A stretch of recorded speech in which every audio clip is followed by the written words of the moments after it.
Sidney George Reilly, commonly known as the so-called Ace of Spies, was a secret agent of the British Secret Service Bureau, the precursor to the modern British Secret Intelligence Service.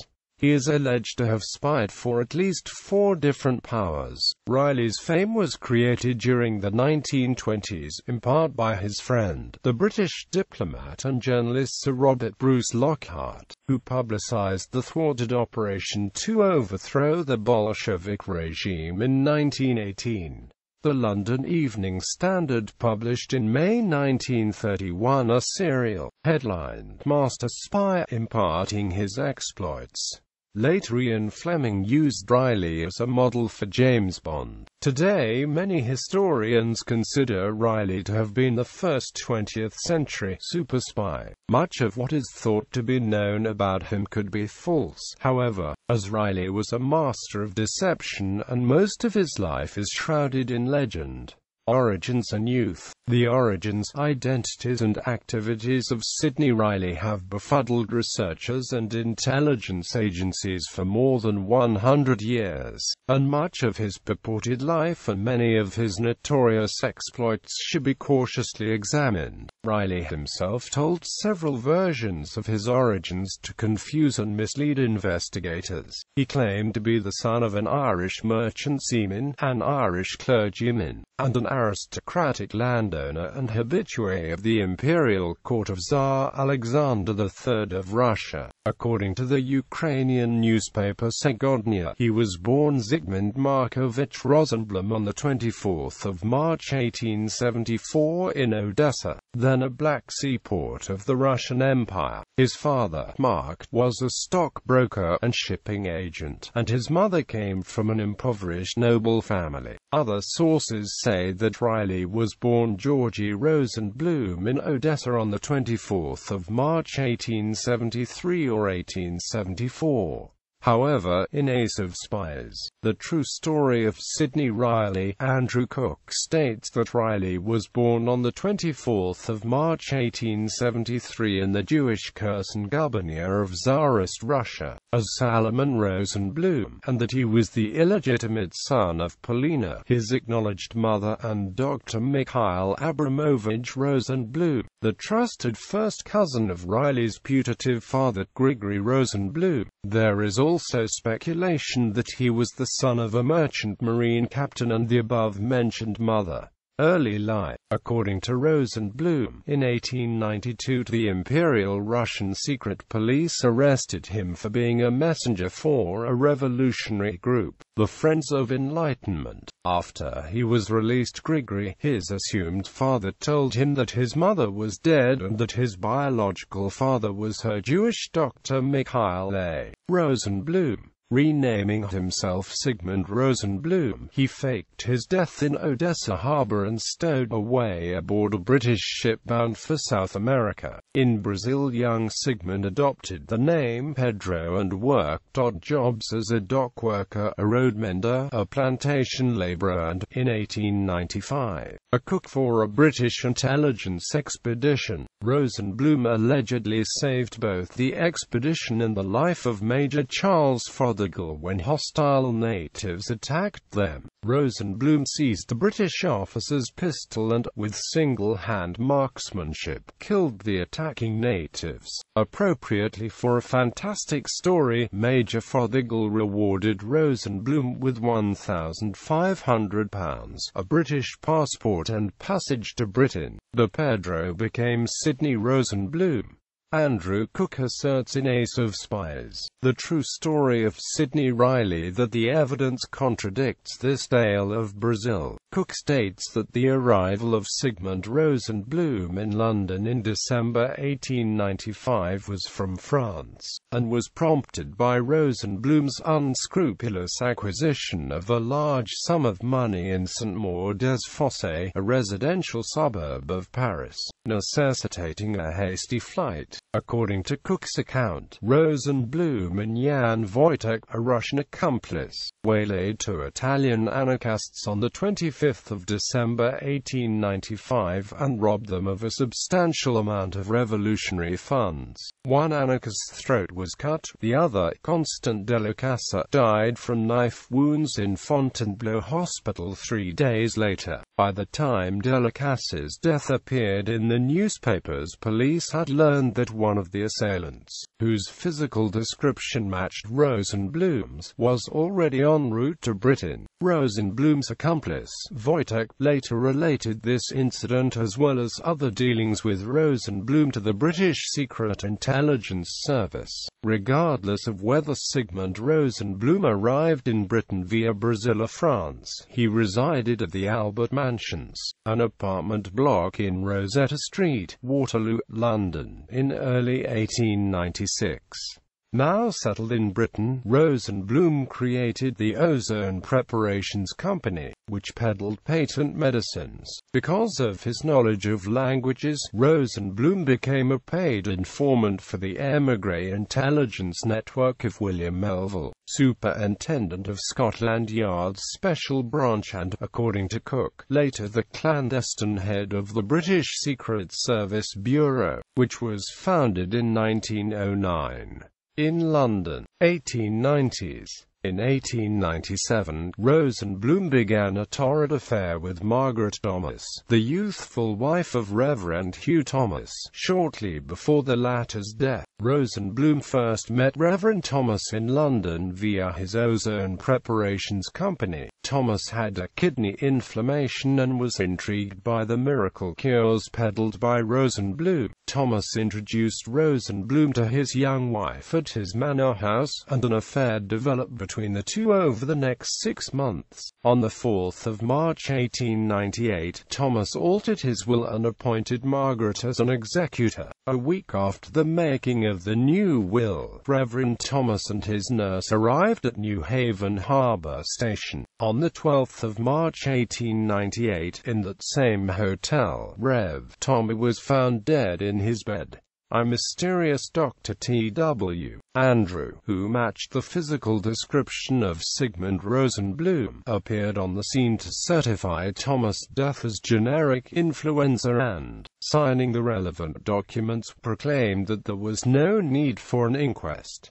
Records indicate that no record of a drive. T.W. Andrew in Great Britain circa 1897. Margaret insisted that her husband's body be ready for burial 36 hours after his death. She inherited roughly £800,000. The Metropolitan Police did not investigate Dr. T.W. Andrew, nor did they investigate the nurse whom Margaret had hired, who was previously linked to the arsenic poisoning of a former employer. 4 months later, on the 22nd of August 1898, Rosenblum married Margaret Thomas. The two witnesses at the ceremony were Charles Richard Cross and Joseph Bell. Bell was an Admiralty clerk, while Cross was a government official. Both would eventually marry daughters of Henry Freeman Pannett, an associate of William Melville. The marriage not only brought the wealth which Rosenblum desired, but provided a pretext to discard his identity of Sigmund Rosenblum and, with Melville's assistance, crafted a new identity, Sidney George Reilly. This new identity was the key to achieving his desire to return to Tsarist Russia and voyage to the Far East. Tsarist Russia and the Far East. In June 1899, the newly endowed Sidney Reilly and his new wife Margaret travelled to Tsarist Russia using Reilly's new British passport, a passport and a cover identity both purportedly created by William Melville. Margaret remained in St. Petersburg, while Reilly is alleged to have reconnoitred the Caucasus for its oil deposits and compiled a resource prospectus as part of the Great Game. Quote, he reported his findings to the British government, which paid him for the assignment. In early 1901, Reilly and his wife voyaged from Port Said, Egypt, to the Far East. Shortly before the Russo-Japanese War, Reilly appeared in Port Arthur, Manchuria, as a double agent for the British and Japanese. The Russian-controlled Port Arthur lay under the ever-darkening spectre of Japanese invasion, and Reilly and business partner Moisei Akimovich Ginsburg turned the precarious situation to the benefit. They purchased enormous amounts of food, raw materials, medicine, and coal, and made a small fortune as war profiteers. Reilly would have an even greater success in January 1904, when he and Chinese engineer acquaintance Ho Liangsheng allegedly stole the Port Arthur harbor defense plans for the Japanese Navy. Guided by these stolen plans,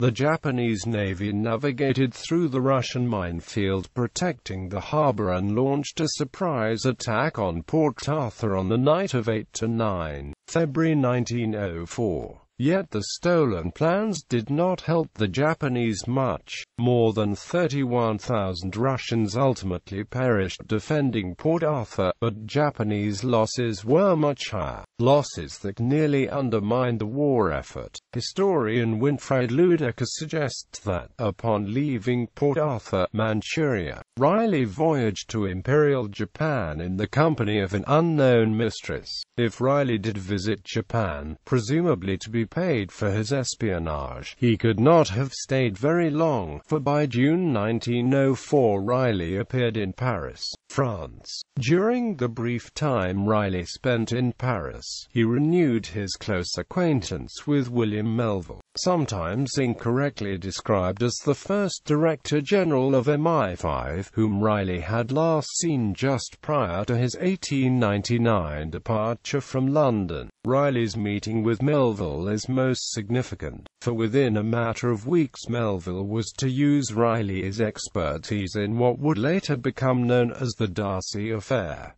D'Arcy Affair. In 1904, the Board of the Admiralty projected that petroleum would supplant coal as the primary source of fuel for the Royal Navy. During their investigation, the British Admiralty learned that William Knox D'Arcy, who founded the Anglo-Persian Oil Company in April 1909, had obtained a valuable concession for the Persian government regarding the oil rights in southern Persia, and that D'Arcy was negotiating a similar concession from the Ottoman Empire for oil rights in Mesopotamia. The British Admiralty purportedly initiated efforts to entice D'Arcy to sell his newly acquired oil rights to the British government rather than to the French de Rothschilds. In Reilly, Ace of Spies, Robert Bruce Lockhart repeats one of Reilly's oft-recited tales of how, at the British Admiralty's request, Reilly located William D'Arcy in the south of France and clandestinely approached him in disguise.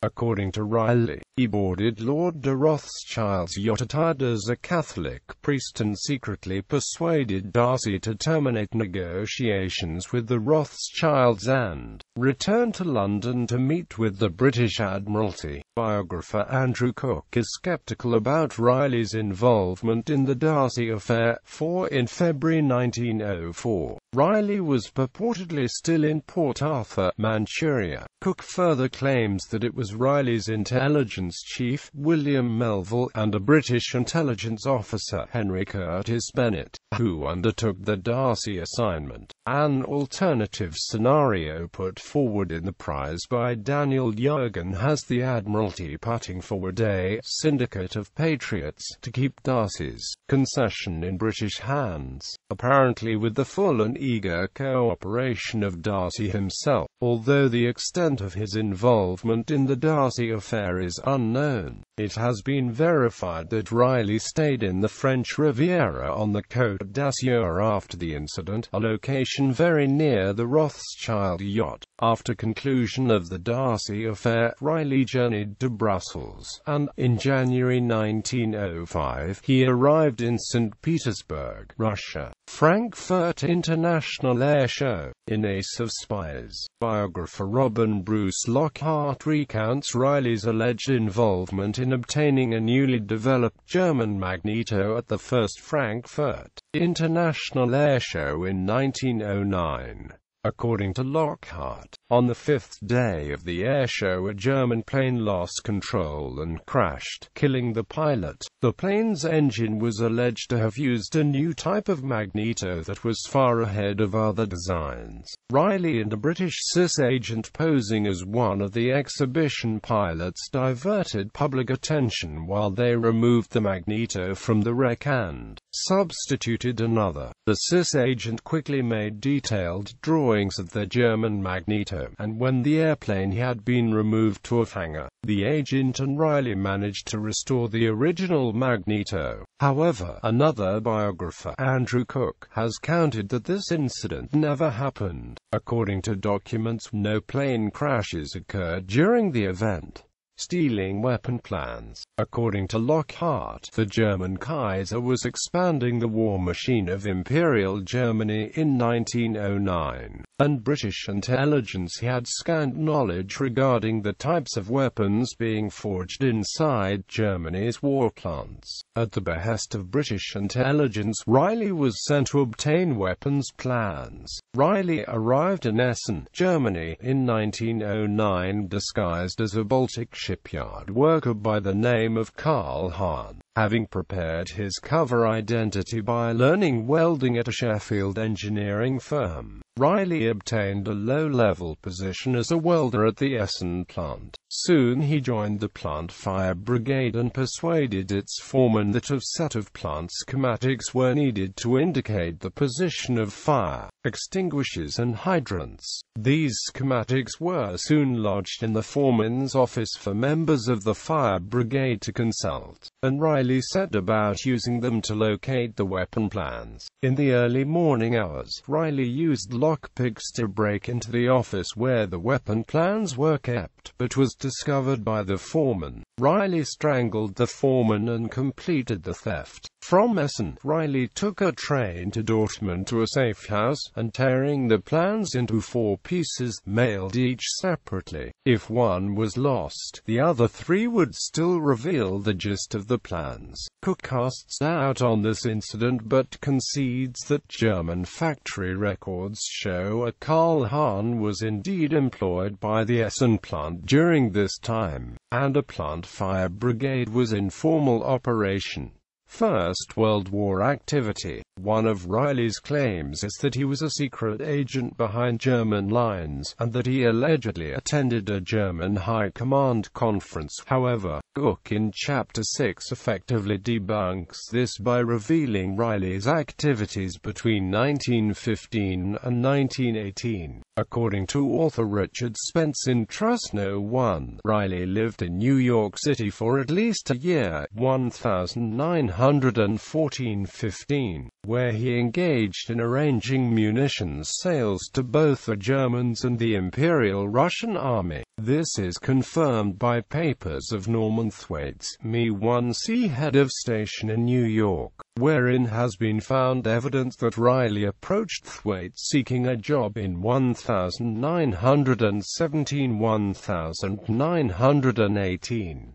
Thwaites was reportedly impressed with Reilly, and wrote a letter of recommendation for him to Mansfield Cumming, head of Me-1C. It was also Thwaites who recommended that Reilly first visit Toronto to obtain a military commission, which is why Reilly joined the Royal Canadian Flying Corps. The fact that by April 1917 the United States had entered the war and by October the Russians had undergone a revolution and were out of the war, made Reilly's munitions business far less profitable, since his company would then have been prohibited from selling ammunition to the Germans, and the Russians were no longer buying. Sometime during 1916 to 1918, Reilly reportedly received a commission in the Royal Canadian Flying Corps, and according to Spence, upon his return to London in 1918, Mansfield Cumming formally swore Lieutenant Reilly into service as a staff case officer in His Majesty's Secret Intelligence Service. Prior to dispatching Reilly on counter-Bolshevik operations in Germany and Russia,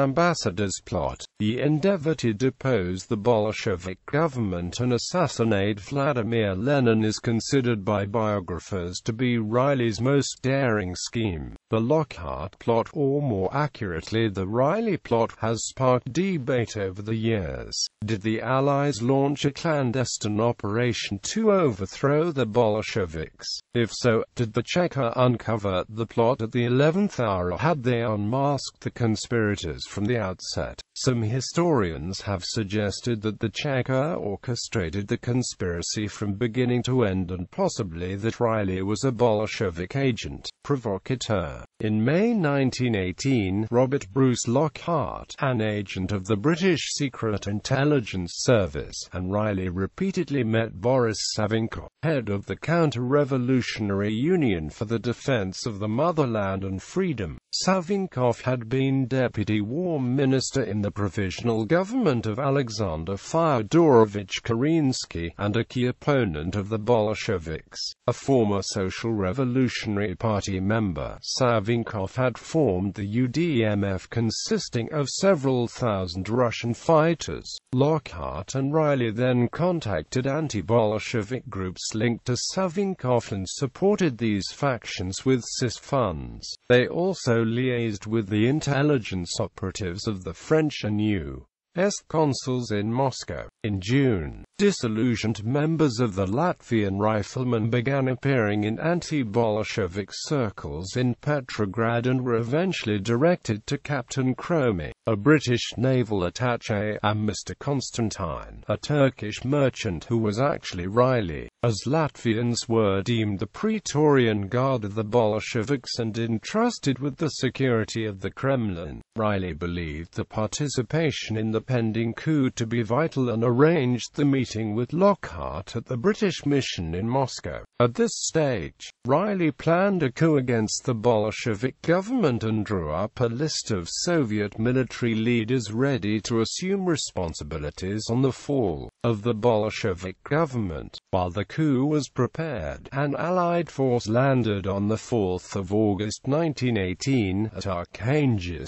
Russia, beginning a famous military expedition dubbed Operation Archangel. Its objective was to prevent the German Empire from obtaining Allied military supplies stored in the region. In retaliation for this incursion, the Bolsheviks raided the British diplomatic mission on the 5th of August, disrupting a meeting Reilly had arranged between the anti-Bolshevik Latvians, UDMF officials, and Lockhart. On the 17th of August, Reilly conducted meetings between Latvian regimental leaders and liaised with Captain George Hill, another British agent operating in Russia. They agreed the coup would occur the first week of September during a meeting of the Council of People's Commissars and the Moscow Soviet at the Bolshoi Theatre. However, on the eve of the coup, unexpected events thwarted the operation. On the 30th of August, a military cadet shot and killed Moisey Yurutsky, head of the Petrograd Cheka. On the same day, Fanya Kaplan, a member of the Socialist Revolutionary Party, shot and wounded Lenin as he left a meeting at the Michelson factory in Moscow. These events were used by the Cheka to implicate any malcontents in her conspiracy that warranted a full-scale campaign, the Red Terror. Thousands of political opponents were seized and executed. Using lists supplied by undercover agents, the Cheka arrested those involved in Reilly's pending coup. They raided the British embassy in Petrograd and killed Cromie, Reilly's accomplice,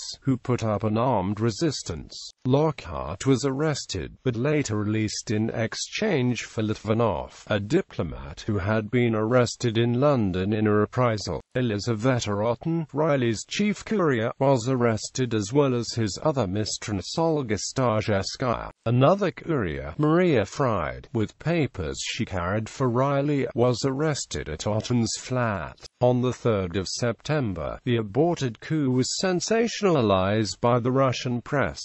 Reilly was identified as a leader, and a dragnet ensued. The Cheka raided his assumed refuge, but Reilly avoided capture and met Captain Hill. Hill proposed that Reilly escape Russia via Ukraine using the network of British agents for safe houses and assistance. Reilly instead chose a shorter, more dangerous route north to Finland. With the Cheka closing in, Reilly, carrying a Baltic German passport, posed as a legation secretary and departed Moscow in a railway car reserved for the German embassy. In Kronstadt, Reilly sailed by ship to Helsinki and reached Stockholm. He arrived in London on the 8th of November, the day before Reilly and Hill met Sir Mansfield Smith coming in London for the debriefing. The Russian Izvestia newspaper reported that both Reilly and Lockhart had been sentenced to death in absentia by a revolutionary tribunal for their roles in the attempted coup of the Bolshevik government. The sentence was to be carried out immediately should either of them be apprehended on Soviet soil. This sentence would later be served on Reilly when he was caught by the OGPU in 1925. Within a week of the debriefing, the British Secret Intelligence Service and the Foreign Office again sent Reilly and Hill to Russia under the cover of British trade delegates. Their assignment was to uncover information about the Black Sea coast needed for the Paris Peace Conference of 1919.